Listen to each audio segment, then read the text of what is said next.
මං ගාව තියෙනවා මම දැනට දැකලා තියෙන පට්ටම ෆිසික්ස් ෂෝට් නෝට් ටික. ඉතින් මම අද ඔයාලට කියලා දෙන්න හදන්නේ කොහොමද මේ වගේ සුපිරි ෂෝට් නෝට් එකක් ඔයාලටම ගහගන්න සහ ඒකේ මොනවද තියෙන්න ඕනේ කියලා. ෆිසික්ස් වලට ඒකක් ගන්න වැඩ කරන විදිය මම මේ වීඩියෝ එකෙන් කරා.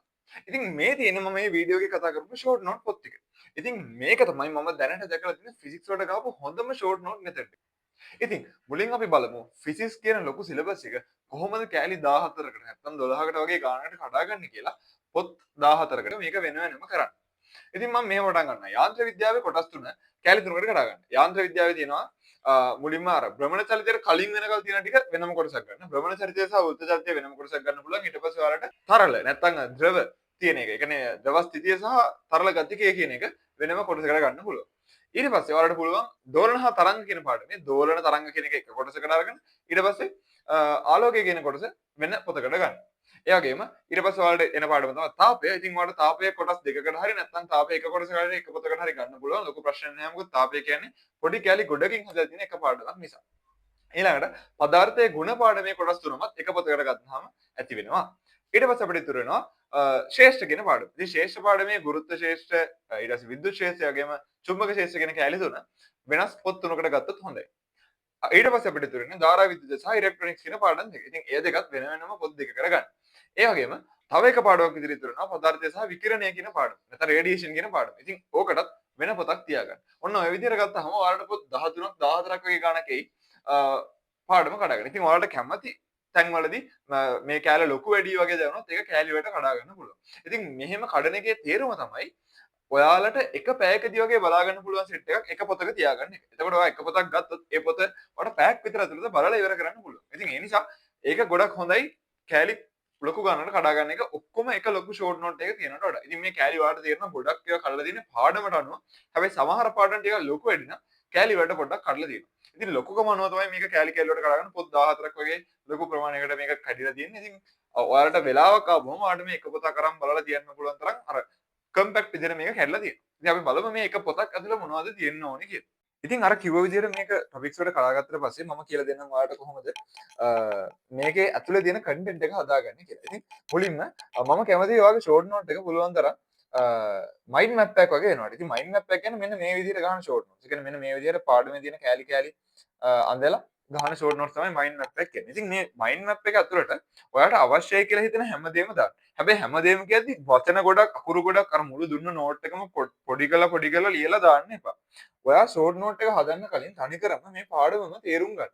මේ පාඩමේ තේරුම් නැතුව ෂෝට් නෝට් ගන්න එකට වඩා හොඳයි. ඔයා ගොඩක්ම තේරුම් අරගෙන පොඩ්ඩක් ෂෝට් නෝට් ගන්න. ඉතින් සාමාන්‍යයෙන් ඉලෙක්ට්‍රික් ෆීල්ඩ්ස් වල තියෙන ප්‍රධාන කාර්යය. ඒ කියන්නේ විද්‍යුත් ක්ෂේත්‍ර වල තියෙන එක තමයි විද්‍යුත් ක්ෂේත්‍ර තීව්‍රතාවය. නැත්නම් ඉලෙක්ට්‍රික් ෆීල්ඩ් ඉන්ටෙන්සිටි කියන එක තියෙනවා. ඊට පස්සේ පොටෙන්ෂල් නැත්නම් විභවය විද්‍යුත් විභවය කියන එක තියෙනවා. ඊට පස්සේ කැපැසිටන්ස් කියන එක තියෙනවා. මේ කැපැසිටර්ස් ගැන ඊට පස්සේ කැපැසිටර්ස් සීරීස් තියෙනකොට පැරලල් තියෙනකොට කොහොමද කැපැසිටන්ස් එක සමීකරණය මොකද්ද? C සමානයි K A එප්සයිලන් OD මේක නම් මේ එකතුව C1 ධන C2 මේක නම් අර එක බෙදීම C1 ධන එක බෙදීම C2 සමාන එක බෙදීම C ඔන්න ඔය විදිහට ඒ ටික ලියා ගන්න. ඊට පස්සේ තව ලියා ගන්න ඕන දේවල් හිතනවා කිව්වොත් මෙහෙන් ලියා ගන්න. ඊට පස්සේ ආයෙ තව තියෙන පාඩමක් තමයි ගවුස් තව කැලේ තමයි ගවුස් නියමය. ගවුස් නියමය. ඔන්න ඔය විදිහට ලියා ගන්න. ඊට පස්සේ මෙතන මේ charge එකක electric field එක කොහොමද යන්නේ? ඊට පස්සේ මෙතන potential එක කොහොමද යන්නේ? ඔන්න ඔය විදිහට මේ කොලේ ඇතුළත මේක ගන්න. ඔයාලට මේක A3 එකක කරන්න පුළුවන් නම් ඊට වඩා ලස්සනට ගොඩක් දේවල් මේක ඇතුළට ගේන්න පුළුවන්. ඉතින් ඔයාලට මේ කොලේ එකක් හරි දෙකක් හරි ඕන වෙන විදිහට ගානට මේ විදිහට ලස්සන ෂෝට් නෝට් එකක් ගහගන්න. එතකොට මේක තියෙන්නේ මේ පාඩමේ මතක තියාගන්න ඕන ප්‍රධානම කරුණු ටික. ඉතින් ඒ කරුණු ටික ඔක්කොම මේ විදිහට ලස්සන මයින්ඩ් මැප් එකකට ගත්තාම එක රූපයකට ගත්තාම ඔයාලට මේ පාඩමේ වැදගත්ම දේවල් ටික මේ පළවෙනි කොලේ ඇතුලේ තියෙනවා. හැබැයි ඔයාලට මේ වැදගත්ම පොයින්ට්ස් වලින් විතරක් පාඩම කරන් යන්න බෑ. ඉතින් ඒකට අපි ඊළඟට මම තව කොටස් දේවල් දෙකක් ගේනවා. තව මම ඔයාලට රෙකමන්ඩ් කරනවා මේක ලියන්න කියලා. MCQ special points. හරිද? Special points. ඒ කියන්නේ වැදගත් කරුණු කියලා තව කොටසක් එකතු කරගන්න. ඊට පස්සේ ඒ වගේම පේසුරු කරනවා නම් ඔයා පේසුරු රිවිව් වගේ ගන්න. නැත්තම් අපි කියන්නේ විවරණ කියලා. පේසුරු එකේ ඔයා ලියා ගන්න විවරණේ මෙන්න මේක ඇතුළට දාගන්න. ඉතින් ඔන්න ඔය විදිහට මෙන්න මේ ටික එකතු කරලා ස්ටෙප්ලරයක් ගහගන්න. එතකොට මේ සම්පූර්ණ ෂෝට් නෝට් එක ඔයාලට මුළු සම්පූර්ණ පාඩමක්ම මෙන්න මේ වගේ කොලයකින් කවර් කරගන්න පුළුවන් වෙනවා. ඉතින් එතකොට මෙන්න මේ කොලේ ඇතුලේ ඔයාලට තියෙනවා ඔයාගේ පාඩමේ තියෙන සම්පූර්ණ ෂෝට් නෝට් එකමයි. ඊට පස්සේ ඔයා MCQ කරන්න මේ පාඩම ඇතුලේ ඔයා ඉගෙන ගන්න අලුත් කරුණු ටික මේකේ පොයින්ට් වයිස් මෙහෙම ලියා ගන්නවා. පොයින්ට් වයිස් ලියා ගන්න. ඉතින් මේක ස්ටෙප් එකක් ගහන්න නැතුව ඔයා පේපර් ක්ලිප් එකක් අරගෙන හයි කරගත්තොත් ඔයාලට පුළුවන් පේපර් ක්ලිප් එකකින් මේක මේ ඔයාලට ඕනේ වෙන වෙලාවට වැඩිපුර පිටු ඇඩ් කරගෙන වැඩේ කරගන්න. ඉතින් ඔයාලට ස්ටෙප් එකක් නැතුව පේපර් ක්ලිප් පාවිච්චි කරන්න පුළුවන් නම් මේක ලස්සන හොඳ කොළ ගොනුවක් එක් වෙලා එකතු වෙනවා. ඉතින් එතකොට මේ විදිහට අර මම කිව්ව පාඩම් 17ට මේ වගේ කොළ ගොනු 14ක් ඔයා හදාගන්න. එතකොට ඔයාලට පුළුවන් වෙනවා මේ කොළ එක ගොනුවකින් ඒ පාඩම පැයක් විතර ඇතුළත මාර ඉක්මනට මාර ලස්සනට බලාගන්න. සහ ඔයා පේපර් කරන පාරට මෙන්න මේ වගේ MCQ වල ස්පෙෂල් පොයින්ට් ආවොත් ඒ දේවල් ලියා ගන්න. මම නිකන් උදාහරණයකට කියන්නම්. හිතන්න අපි දන්නවා සන්නායකයක් ගත්තාම සන්නායකයක ඉලෙක්ට්‍රික් ෆීල්ඩ් ඉන්ටෙන්සිටි එක හැම වෙලේම 0යි. පොටෙන්ෂල් එක සමානයි හැමතැනම. ඔන්න ඔය වගේ කරුණු. එතකොට මේ වගේ කරුණු ඇත්තටම අර සම්පූර්ණ ෂෝට් නෝට් එක ලියන්න බෑ. හැබැයි ගණන් හදද්දී අපිට මේ වගේ කරුණු ඕනේ වෙනවා. ඉතින් අන්න ඒ වගේ කරුණු ඊට පස්සේ ඔයාලට හිතෙන වැදගත් වෙන කරුණු ඔක්කොම මේක ලියා ගන්න. ඔයා කරන ප්‍රශ්නෙට අදාළව ඔයාලට අමතක මොකක් හරි කරුණක් තියෙනවා නම් මෙතන ලියා ගන්න.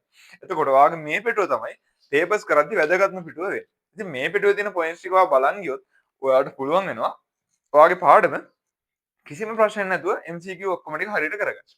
ඊට පස්සේ මේ තියෙන පේසුරු රිවිව්ස්. ඒ කියන්නේ ඔයාලට පුළුවන් ඔයා පේසුරු කරන පාරට මේ පේසුරු රිවිව්ස් ටික ආය බලන්න. ඔයාට වර්ධින පාරට මේ පේසුරු රිවිව්ස් ටික බලන්න පුළුවන්. ඔයා පළවෙනි කරන පාර ඔයා කරලා ඔයාට හරියට කරොත් ඒත් ඔයා මොකක් හරි රිවිව් එකක් ලියන්න ඔයාලට මතක නම් ලියන්න ඕනේ නැහැ. හැබැයි ඔයා පළවෙනි පාර කරගද්දී ඒක හරියට කරන්න බැරි වුණා නම් ඔයා ලස්සන රිවිව් එකක් මේක ලියන්න. එතකොට ඔයා ආයෙ පේසුරු කරනකොට ඒකේ තියෙන අමාරුම ප්‍රශ්න වලට රිවිව්ස් ටික ඔයාලා මෙතන ලියලා තියෙනවා. ඉතින් මේ පාඩම ආයෙ රිවයිස් කරගන්නකොට ඔයාලට ඕනම දෙයක් මෙන්න මේ වගේ කොළ කීපයකට දාලා ගන්න පුළුවන්. ඉතින් මේකදී ඔයාලා ගන්න ඕනේ විශේෂම දේ තමයි මෙන්න මේ ෂෝට් නෝට් එකේ ෆෝමැට් එක මේක අර එක දිගට තියෙන ෆෝමැට් එකකට වඩා මේ වගේ ලස්සන මයින්ඩ් මැප් එකක ෆෝමැට් එකකට තිබ්බොත් ඔයාලට මතක තියාගන්න පුළුවන් ප්‍රමාණය වැඩි සහ ඒක ගොඩක් ලේසියෙන් පේනවා මේක අර පාඩම එක පිටුවකට ගෙනල්ලා පෙන්වන්න පුළුවන්.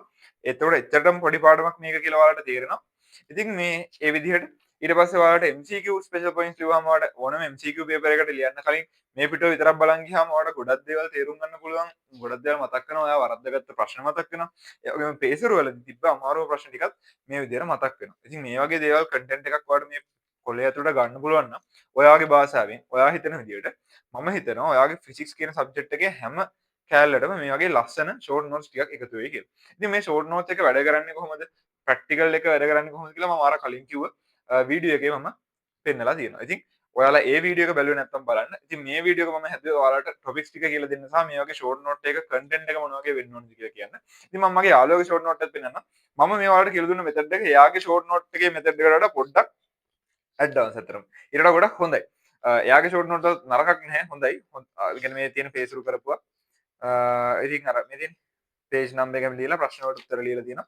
ඊට පස්සේ මේකත් ඉස්සරහින් ගත්තාම තියරි. එයා පිළිවෙලකට මුලින් ධම්ම තියරි ටික ලියලා නැහැ.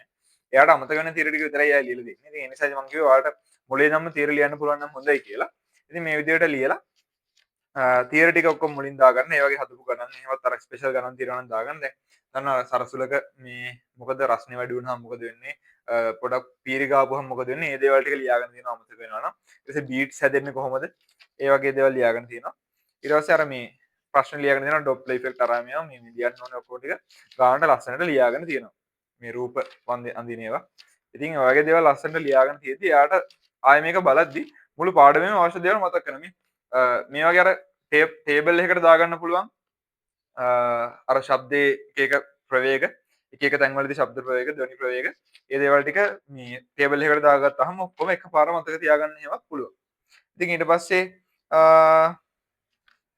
මේ වගේ විදිහට මේක ගහගෙන මේකේ ස්පෙෂල් පොයින්ට්ස් මේ හැමතැනම තියෙනවා. අර ලස්සනට එක තැනකටම නෙමෙයි යාට හිතෙන තැන්වල යාට පුළුවන් තැන්වල හැමදේම ස්පෙෂල් පොයින්ට්ස් ලියාගෙන තියෙනවා. ඉතින් ඒ විදිහට ගත්තාම මේ වගේ ලස්සන සුපිරි පොත් 14ක් නැත්නම් මෙයාගෙන නම් 18ක් මේ විදිහට හැදෙනවා. ඉතින් මේ ටික බැලුවොත් ඔයාලට තේරෙනවා ආය මේ ටික බැලුවොත් අනිවාර්යෙන් ෂුවර් එකටම ඔයාලට සුපිරියට ෆිසික්ස් සිලබස් එක පුළුවන් වෙනවා. ඉතින් මතක තියාගන්න මම අර අනික් වීඩියෝ එකේ කිව්වා වගේ ප්‍රැක්ටිකල් ටිකක් වැදගත් මේ වැඩේට.